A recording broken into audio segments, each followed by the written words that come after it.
Ok. Bonjour et bienvenue sur ma chaîne. Je me présente, pour celles et ceux qui ne savent pas, je m'appelle Kalassou, j'ai 24 ans et il est vrai que j'ai toujours été exposée aux réseaux sociaux, de diverses manières, mais c'est la première fois que j'ose vous partager un petit peu cet aspect spirituel de moi, une partie de mon cœur, chose que je n'ai jamais fait, tout simplement parce que je n'avais pas eu cet éveil spirituel là jusqu'à présent. Et j'ai beaucoup prié aujourd'hui parce que c'est vrai que je voulais vraiment faire ça. J'ai été très inspirée par beaucoup de personnes sur YouTube, notamment deux youtubeuses. Une youtubeuse qui s'appelle The Vibes of Oprah. Les Français, je vous invite vraiment à regarder ces vidéos parce que l'énergie est pépite. Donc si tu passes par là, coucou.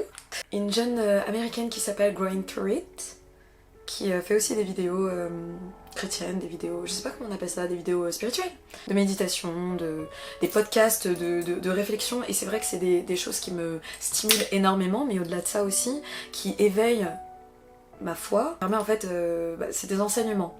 Toutes ces vidéos tendent à accompagner les chrétiens, chrétiennes, en éveil ou non, hein, justement à avoir une forme de discipline, à discerner le bien du mal, enfin c'est beaucoup de choses comme ça que je trouve très apaisantes, surtout dans un monde où il y a un surplus d'informations. Donc j'étais vraiment dedans, hein. Moi personnellement j'ai baigné dedans, je suis aussi de caractère assez énergique, c'est-à-dire que je suis overwhelmed avec par beaucoup de choses, et les réseaux ça commençait à faire un petit moment que ça perdait beaucoup de sens, même tout n'avait plus de sens pour moi, et je recherchais beaucoup de sens à travers ce que je faisais. Que ce soit par le développement personnel, que ce soit par le développement de mes projets, dans tout en fait, je sentais qu'il y avait peu de sens. Même en ce qui concerne le fait de grandir, les choix que je faisais, le fait d'entrer dans une certaine énergie féminine, même si c'est un spectre, hein, c'est très large à expliquer, mais justement la manière dont ça a été capitalisé, dont ça a été désigné, la féminité, moi ça avait du sens mais pas fondamentalement. Et le fait d'avoir justement la foi, la Bible qui t'accompagne vers ça, je trouvais ça beaucoup plus pertinent. Parce que la douceur, c'est recommandé dans la Bible. Pas que chez les femmes, hein, chez les hommes aussi, mais ce que je veux dire c'est que là ça a du sens. Pourquoi tu le fais? Tu fais pas que parce que y a une énergie comme ça, une énergie comme ça. Non, tu le fais parce qu'il y a peut-être un sens là-dedans. Peut-être que c'est bon pour toi de le faire. C'est pas simplement parce qu'il faut plaire, dans la séduction, dans le machin, dans la manipulation. C'est peut-être parce que ça fait du bien pour toi. Le fait de pas être en colère, le fait de gérer ses émotions. Et c'est pas tant de la féminité, parce que la masculinité aussi c'est pareil. Mais il y a un enjeu comme ça, moi, dans mon identité, je me disais que, ah non, c'est plutôt pas mal, moi ça m'apaise beaucoup ça. Donc ça avait du sens. La méditation, ça apaise. La prière, ça apaise. Le fait d'être en présence de personnes qui sont aussi spirituelles, des femmes, entourées de femmes qui sont dans cette spiritualité-là, ça t'apaise. Et donc tu es moins en colère. Je sais pas comment on dit en français. En malgache on dit xitana. Nerveuse. Moins nerveuse par les choses. Quand tu cuts un peu tout, je sais pas si tout ce que je vais dire ça va être... comment on dit ça? Relate. Je fais vraiment l'américaine pour rien. Mais je sais pas comment on dit ça. En tout cas, ce que je veux dire par là c'est que c'est vrai que ça faisait beaucoup d'informations. Beaucoup de choses. Et je me sentais pas à ma place. Il s'est avéré aussi que j'ai eu des événements dans ma vie personnelle qui ont switch aussi. Tout ça. Et qui m'ont amené vers cette foi-là. Parce que dans ma personnalité, je sais très bien qu'il y a beaucoup de choses que je devais développer, et c'est par Dieu, sincèrement, c'est par Dieu, et par la lecture de la Bible, je ne peux que vous inviter à vous diriger petit à petit vers cette paix-là, que j'ai commencé à comprendre aussi comment gérer. On dit oui, ne soyez pas dépendante affectivement, de manière affective, ne soyez pas impatient, soyez douce, soyez comme ça, et en fait ça fait tellement de pression, il faut être comme ça, et on sait pas pourquoi on le fait, et puis quand on n'est pas trop comme ça, c'est-à-dire on est à l'opposé de ça, c'est très difficile. Moi je suis de nature assez impatiente quand même, patiente dans certaines choses, impatiente dans d'autres, donc un peu capricieuse. Je suis pas colérique, hein. Mais je suis un peu nerveuse parfois. Parfois aussi je suis delusional, très positive, entièrement positive, trop positive. Bref, c'est beaucoup de choses dans ma personnalité, dans ma personne. Il fallait que je change, surtout quand tu relationnes. C'est très compliqué, c'est très compliqué, trouver cette paix. C'est très compliqué, ne pas dépendre d'autrui, peu importe tes traumatismes, ton cadre familial, c'est pas une excuse, mais c'est très compliqué. Et justement, je ne sais pas comment ça s'est fait, mais je sais que c'est un miracle, mais c'est les plans de Dieu, ça m'a rapproché de la Bible. Et c'est grâce à des personnes qu'on m'a envoyées dans ma vie. Situation, des épreuves, parce que pour arriver au miracle et à la paix, il faut des épreuves. C'est monsieur Yvan de l'église MLK qui disait ça, je crois, dans un show qui expliquait que justement, tu ne peux pas accéder au miracle et prétendre vouloir les miracles tant que tu n'es pas passé par des épreuves. Parce qu'on ne reçoit les miracles que lorsqu'il y a un problème. Les miracles répondent aux problèmes. À partir de ce moment-là, la question est vite répondue. Il faut passer par des épreuves. Et moi je savais que là, la situation dans laquelle je suis encore, hein, si j'essaye ou je prétends essayer d'être dans une paix, dans un travail, c'est une épreuve. Mais je suis là pour ça. Parce qu'il faut évoluer dans la vie. Et mon impatience, c'est something qui va me kill à un moment donné. Et je vais être malade si je suis impatiente, si je stresse, si je panique. Et moi, j'ai un besoin de contrôle pour me rassurer, hein, justement, attention, c'est pas un contrôle sur autrui, mais un contrôle sur les situations. Et donc, c'est très compliqué de lâcher prise parce que tu ne peux pas contrôler ce qui n'est pas toi. En fait, tu peux seulement contrôler ce que tu ressens et comment tu vas intercepter et réagir aux situations. Mais tu ne peux pas contrôler les situations en elles-mêmes. Tu peux anticiper certaines choses, mais surtout quand tu es avec autrui, famille, couple ou peu importe, c'est pas possible. Tu peux lead une certaine énergie, mais c'est pas possible. Et donc justement, c'est tout un travail. Et c'est grâce à la Bible, à la lecture de la Bible que j'ai eu cet apaisement, grâce à des personnes, entourage très féminin aussi, qui m'a permis en fait de lâcher prise, d'entendre la sagesse. Et là où Dieu est très fort, hein, c'est que les personnes qui sont rentrées dans ma vie, c'est des jeunes femmes qui sont plus jeunes que moi. Moi j'ai 24 ans, les jeunes femmes qui sont rentrées dans ma vie, c'est des femmes qui ont 18 et 20 ans. Alors dans mon ego, ça a marqué d'un coup, parce que j'ai quand même fréquenté beaucoup de gens âgés, des jeunes filles de mon âge, etc. Alors vous me direz, oui, il n'y a pas de différence, hein. Mais néanmoins, ça a été une leçon d'humilité en me disant, waouh, ok, ces jeunes filles-là sont assez jeunes, mais elles ont une forme de sagesse. Elles ne sont pas parfaites, parce que personne n'est parfait, et moi encore moins. Mais il y a une forme de sagesse dans leur manière de parler, dans leur manière de appréhender la vie, et dans ce lâcher-prise, pseudo-lâcher-prise, et douceur en fait spirituelle, dans leur foi. Peu importe leur foi, hein. Bon, là effectivement c'était une foi chrétienne, mais dans une spiritualité. Et j'avais besoin de ça. J'avais cut tous les réseaux sociaux, je me suis enlevée de tout. Et justement, ça m'apaise, hein, encore maintenant, énormément.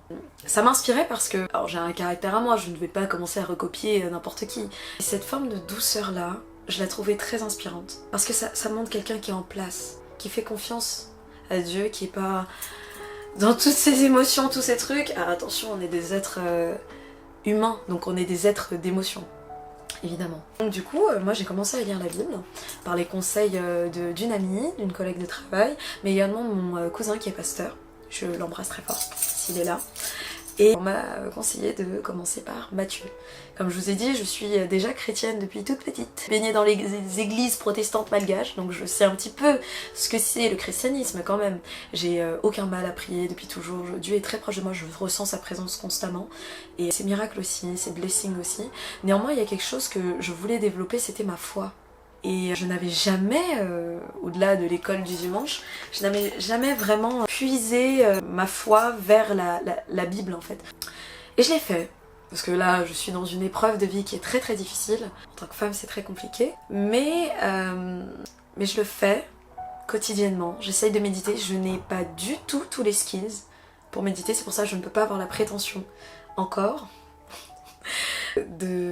d'aider autrui vers la méditation. Tout ce que je peux conseiller, c'est le matin, essayer de prier, de se donner à Dieu, et ça c'est ce que je peux conseiller. Maintenant, en ce qui concerne la méthode SOAP, la méthode de l'étude biblique, je vous conseille et je vous invite grandement à visionner les vidéos de plein de youtubeurs, mais notamment The Vibes of Oprah. Enfin, le cadre est incroyable et très agréable en fait, exactement ça te dénoue toutes ces nuisances sonores en fait qu'est le monde, et ça t'apaise mais d'une manière. Je vous conseille de voir ses vidéos. Et également les vidéos aussi d'une américaine, si vous parlez anglais c'est mieux, qui s'appelle Growing Treat. Je ne sais plus comment elle s'appelle la fille, mais en tout cas ses vidéos sont pépites et m'apaisent énormément. C'est des podcasts en fait. Et je tends à faire ça plus tard parce que je sais que mon seul skill, peut-être un don de Dieu, c'est la parole, le partage de la parole. Et je suis un petit peu gênée effectivement, je ne me sens pas légitime. Mais bon, il faut passer outre, hein, parce qu'on ne se sentira jamais légitime de parler de Dieu. Mais si je ressens quelque chose du plus profond de moi, je pense que c'est important et nécessaire de le partager. On peut considérer ça comme un témoignage, néanmoins, voilà. Je ne sais pas vers où tout ça va mener. Je vous invite à prier de votre côté. Moi, je n'ai toujours pas la prétention de prier, ça viendra, de prier ensemble. Mais ce qu'on peut faire, peut-être, avant de se quitter, parce que cette vidéo, c'est vrai que c'est un prémisse de témoignage, mais je ne vous explique pas tout mon cheminement spirituel, on pourrait en parler. Oui, si vous le désirez, n'hésitez pas à me le dire et je serais ravie, totalement ravie, ça me ferait super plaisir, justement, de contribuer à tout ça. I don't know, je ne sais pas comment dire ça, peut-être que je n'ai pas les termes, hein, les concepts clés, néanmoins, le cœur y est, j'espère que vous l'entendez, j'espère que vous le ressentez du plus profond de mon cœur. Les fréquences positives, on va les accueillir et on va terminer peut-être par des petits versets. J'en ai plein, j'aimerais bien faire une vidéo justement où elle sera plus organisée évidemment. Je vous partage tous mes petits versets, mais je vais vous en lire que j'aime bien. Je vous invite à ouvrir votre Bible hein, au passage. Psaume chapitre 37 versets 4 et 5 et puis 24 aussi. Au nom de Jésus, fais de l'Éternel tes délices et il te donnera ce que ton cœur désire. Recommande ton sort à l'Éternel, mets en lui ta confiance et il agira. Fais-lui confiance parce qu'il a son propre timing. C'est très dur, je le sais, mais il a son propre timing. Et il a ses propres plans pour toi, des choses qui sont merveilleuses. Et si tu es là encore aujourd'hui, avec cette curiosité, je t'assure, je peux t'assurer qu'il est déjà en marche. Il a déjà tout écrit, tout est déjà écrit. Tu as juste à lui faire confiance. C'est très dur, mais en même temps, quand tu es à un stade où tu sais pas quoi faire, dis juste, ok bah, c'est quoi Seigneur, je te laisse tout. Tu sais, accompagne-moi, je suis épuisée, je ne sais pas comment faire, je te laisse faire. Moi, je te délègue tout ça parce que je suis dans l'incapacité de le faire. Mais c'est pas plus grave, c'est pas plus mal, pardon.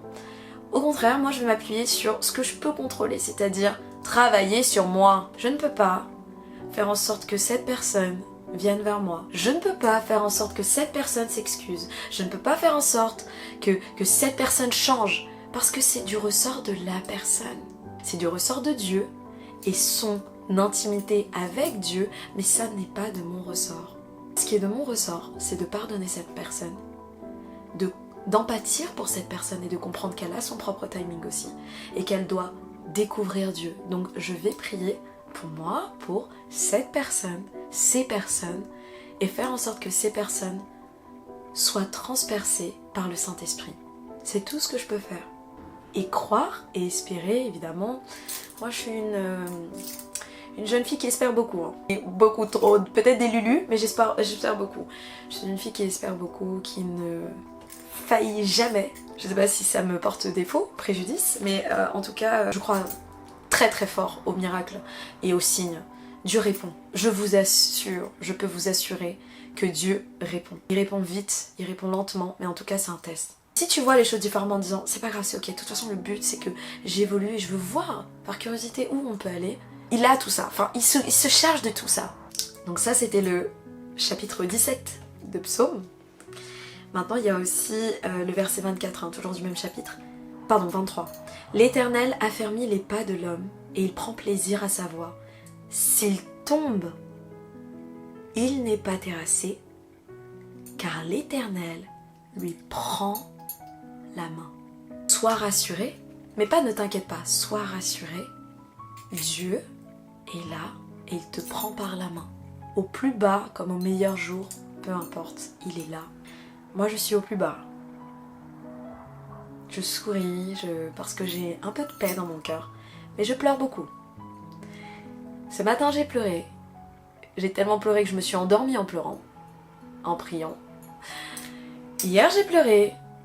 Ensuite j'ai eu des miracles, ensuite j'ai pleuré. Ensuite j'ai eu des miracles et j'ai pleuré. Parce que je suis en épreuve. Et la vie c'est comme ça. Mais ça mérite d'être vécu. Mais ce n'est pas le moment de tomber parce qu'il y a tellement de belles choses. Et justement, je peux pas contrôler autrui, mais je peux me contrôler moi. Et être fière de moi et de mon parcours et de ce qui se passe. Mais je sais que Dieu me réserve beaucoup de très belles choses. Je sais que Dieu aussi te réserve de très très belles choses parce que tu es une belle personne avec une très belle âme. Et qu'il n'y a aucune raison, si tu te repentis, que tu demandes pardon très très fort. Parce que tu sais que tu fais un peu de mal aussi. Parce que je sais que je fais du mal. Et c'est la raison pour laquelle que je veux être meilleure. Tout simplement. Et toi aussi. Donc ton ego tu mets de côté parce que ça te servira à rien du tout. Surtout dans ta spiritualité. Et tu vas juste... Get it baby. Because you're a princess of God. Moi j'aime beaucoup le fait d'être a princess of God. A daughter. Et ça c'est important, on en parlera plus tard peut-être. Mais ça m'apaise de savoir ça. Que je suis bénie. Et toi aussi tu l'es. Je prie pour nous toutes, nous tous. Et que dans cette période où on est un peu jeune, on est en pleine transition avec beaucoup de choses. Des personnes, des situations de vie professionnelle, personnelle, je ne sais pas, ambition, rêve. Il est là. Et tu es là. Et t'es en place ma belle. T'es en place. Et ça va très bien se passer.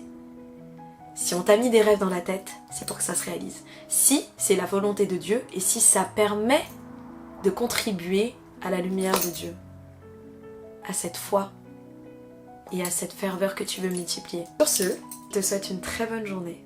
Par la grâce de Dieu, une très belle journée ensoleillée qui fait très très très très chaud. N'oublie pas de boire de l'eau ma belle et de prier ce soir. Et on se retrouve très bientôt. J'espère que ça t'a plu. Je ferai des vidéos un petit peu plus structurées à l'avenir, mais en tout cas, j'ai envie de la poster en one shot peut-être. Je t'embrasse.